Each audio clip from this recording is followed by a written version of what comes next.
मेरी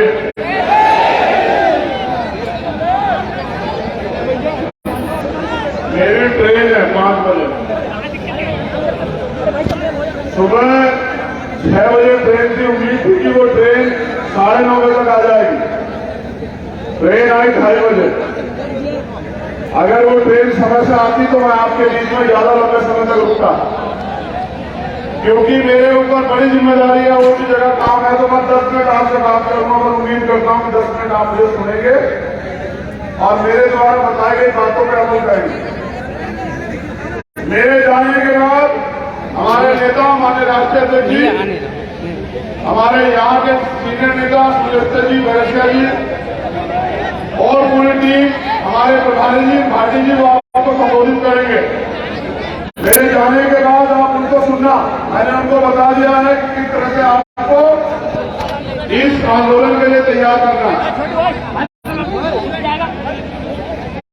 मुरैना चंबल की सम्मानित धरती और बहुजन समाज में जन्मे सभी संतों, गुरुओं, महापुरुषों को नमन करते हुए मैं सर्वप्रथम मुरैना के सभी साथियों का दिल की गहराइयों से धन्यवाद करता हूं कि उन्होंने चंबल की शान को बरकरार रखा। उन्होंने चंबल के जुनून जज्बे को भी बरकरार रखा। साथियों, देश के हालात अच्छे नहीं हैं। इन न अच्छे हालातों में हमारे कंधे पे बहुत बड़ी जिम्मेदारी है कि हम अपने इस शोषित वंचित समाज को जो अधिकार हमारे महापुरुष अपने जीवन का बलिदान करके लेके गए, उनकी रक्षा करें और उन समान अवसरों को लंबे समय तक लागू करा के रखे, जिससे देश में जो सामाजिक और ऐसी आर्थिक बराबरी है वो खत्म हो गए, भाईचारा बने, समतामूलक समाज बने, कोई भी व्यक्ति गरीब न रहे, जाति धर्म के आधार पर किसी का शोषण न हो और इन सबको संविधान के रूप में इन सारी समस्याओं को ठीक करने की चाबी बाबा साहब अम्बेडकर संविधान के रूप में हमें देके गए। अब हमारा फर्ज ये बनता है कि हम अपने महापुरुषों के द्वारा दिए गए अधिकारों को प्राप्त करने का काम करें, अपने संविधान की रक्षा सुरक्षा करने का काम करें, उसको लागू कराने का काम करें। मुझे अनुरोध करना पड़ रहा है कि जो जहां खड़ा हो वहां बैठ जाए, क्योंकि आप अगर मेरे कहीं से भी नहीं बैठेंगे तो सब चीजें खराब हो जाएंगी।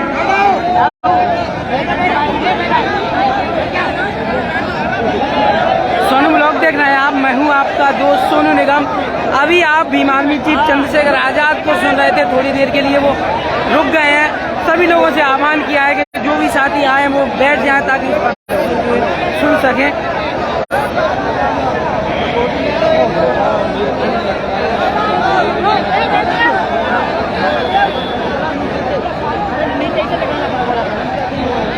सेकंड का समय हो रहा है, मैं जल्दी चला जाऊंगा ट्रेन से। अगर आप ऐसे रहोगे तो आपको तय करना है। धन्यवाद। कुछ तो इतने अच्छे से भीम आर्मी के सिपाही हैं आजाद समाज पार्टी के कि वो मेरी एक बात को मान लेते हैं और मेरी कहीं भी बात पे काम करते हैं। कुछ अभी नए नए लोग जुड़े हैं जो सीख रहे हैं, वरना भीम आर्मी का योद्धा तो एक आवाज में जो है पुलिस और आर्मी की तरह जो है कार्य करके दिखाता है, वो इतना समर्पित है भीम आर्मी का योद्धा, मैं उसका सम्मान करता हूं। जो नए लोग हैं वो भी धीरे धीरे सीख जाएंगे। साथियों, एक भव्य मंच आप लोगों ने अपनी मेहनत की कमाई से सजाया और यहां SC, ST, OBC और माइनॉरिटी यानी कि बहुजन समाज के बड़े पैमाने के लोग आए हुए। यहाँ बुजुर्ग भी हैं, नौजवान भी हैं, माता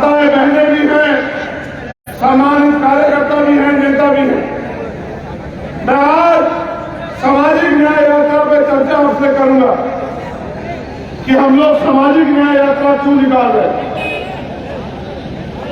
सामाजिक न्याय यात्रा निकालने का हमारा मकसद मात्र ये है कि मध्य प्रदेश में 90% आबादी दलित, पिछड़े, आदिवासी, जैन, सिख, बौद्ध, ईसाई, मुसलमान, जो बहुजन समाज के लोग हैं उनकी, लेकिन जिनकी आबादी ज्यादा है उनका राज मध्य प्रदेश में होना चाहिए था, लेकिन जिनकी आबादी ज्यादा है उनको रोज रोज अपने छोटे छोटे अधिकारों के लिए, यहाँ तक कि अपने स्वाभिमान सम्मान की रक्षा के लिए, यहाँ तक कि जब अन्याय अत्याचार होता है उस पर न्याय की,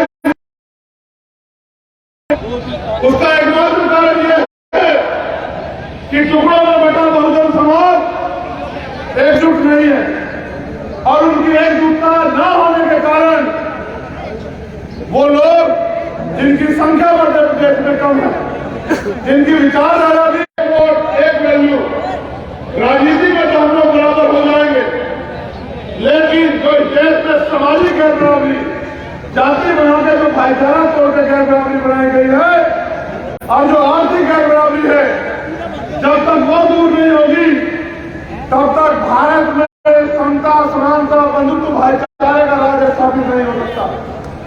पिछले 72 सालों में तमाम सरकारें आई, सरकारें वादा करती हैं, लेकिन चुनाव के बाद आप उनसे अगर हक अधिकार की बात करो तो वही सरकारें लाठी डंडों से, पुलिस से बचवा कर आपको जेल भेज देती। आप अपने हक अधिकार के अंदर सड़क पे हो तो आप पे झूठा मुकदमे और राशुका लगाई जाती है। आप आंदोलन करो तो आपको नजरबंद कर दिया जाता है या आपको ड्राई धमकाया जाता है। साथियों, ये लोकतंत्र नहीं हो सकता। हमारे महापुरुषों ने अपने जीवन का मूल्य, समय और बलिदान करके भारत में लोकतंत्र दिया था संविधान के जरिए। जहां पैसे में लोग राजनीति करके लोकतंत्र को अपने पैरों में कुचल रहे हैं। जो न्याय सबका जन्म से अधिकार है, उस न्याय के लिए भी आंदोलन करना पड़ता है, उस न्याय के लिए भी भीख मांगनी पड़ती है भारत में, और ये मध्य प्रदेश में नहीं पूरे भारत में हालात है।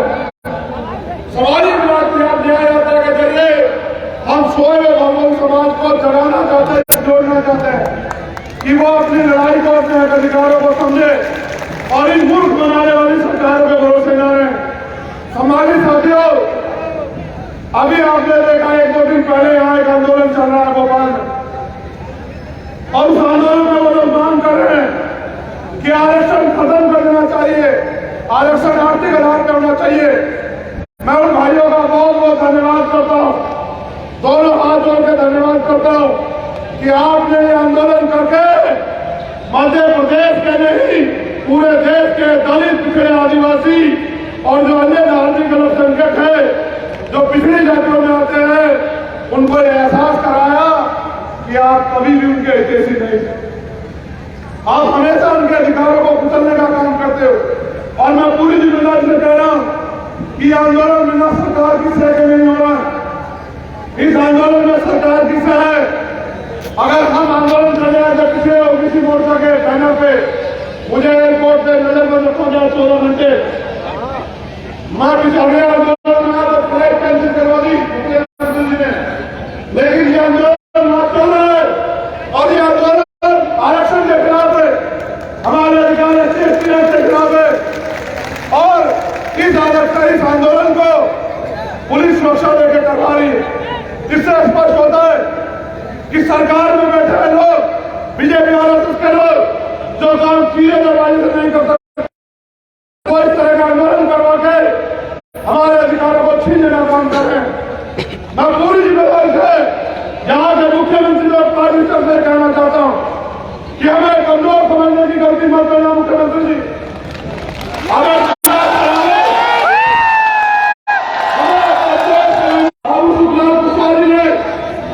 मुख्यमंत्री अर्जुन सिंह जी को हरा के उनको एहसास करा था कि लोकतंत्र में रानी का बेटा जो है राजा नहीं बनेगा, राजा वो बनेगा जो दलित, पिछड़े वर्ग का व्यक्ति, आदिवासी समाज का व्यक्ति, माइनॉरिटी का व्यक्ति मेहनत करेगा, जनता की जीत में रहेगा। वैसे ही शिवराज चौहान जी को हम लोग 2023 के चुनाव में एहसास करा देंगे कि उनके इनके सारे षड्यंत्रों का जवाब हम वोट के जरिए देंगे। 12 तारीख को चल मुट्ठी वाले आपके अधिकारों के आप आंदोलन कर रहे हैं, आपको भर्ती गाड़े दे रहे हैं, तमाशा देख रही है यहाँ की पुलिस, यहाँ की सरकार। हमारे लोगों को जाति सूचक शब्द कहकर अपमानित किया जा रहा है। फरवरी को भोपाल में मैं चैलेंज के साथ कह रहा हूं मुख्यमंत्री जी को, हम ना किसी को गाली देते, ना किसी समाज के खिलाफ कोई बात करते। हम बाबा साहब अम्बेडकर के अनुयायी संविधान को मानते हैं, लेकिन ये लोकतंत्र है, शास्त्रों की कीमत। मैं तो उनका धन्यवाद कर रहा हूं क्योंकि उनको यही बोला आरक्षण है। इसलिए यहाँ इस देश में जो ज्ञान बराबरी है और जिस तरह का भेदभाव है, उस भेदभाव को में सबको न्याय मिले और समान अवसर मिले, इसलिए रिजर्वेशन का अधिकार मिला। और ये अधिकार आपको ईडब्ल्यूएस के जरिए भारत के स्वर्ण जाति 60% आरक्षण लेकर उनको समापन दिवस में भोपाल में हुआ। मैं यहाँ उपस्थित लोगों से कहना चाहता हूँ, आपके कंधों में बहुत बड़ी जिम्मेदारी है। चारों तरफ तमाम भी बने संगठन हटाने की बात कर रहे, सरकार ने खत्म कर दी। ये मोदी गवर्नमेंट तो और ये डबल की सरकार तो पहले सरकार की बात खत्म कर दी। 2 लाख आरक्षण की तरफ खत्म किए।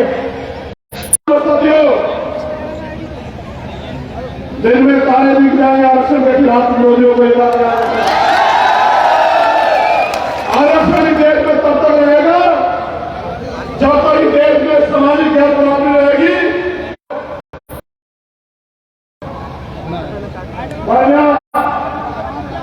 ये संविधान के जरिए जब पिछड़े दलित आदिवासी माइनॉरिटी के लोग संस्कार में आ जाएंगे, फिर आपको इसकी कीमत चुकानी पड़ेगी। तो बहुत बहुत धन्यवाद। क्योंकि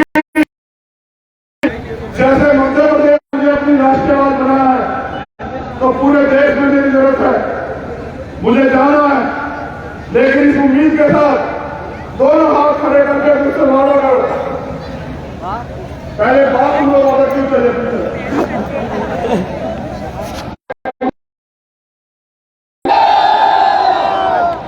ना मैं आपको पैसे दे सकता हूं, ना गाड़ी घोड़ा दे सकता हूं, ना खाना दे सकता हूं। स्वाभिमान सम्मान की लड़ाई है, अपने पैरों पे आना, अपनी जिम्मेदारी करना। और अगर कोई साधन ना मिले तो 2 दिन पहले लेकिन जो सामाजिक न्याय आता है, मैं प्रशासन के लोगों से भी सहयोग के लिए धन्यवाद करता हूं, पुलिस के लोगों से भी, और उनसे अपील करता हूं कि भले ही हमारे नेता अभी विधायक एमपी ना हो, हमारी सरकार ना हो,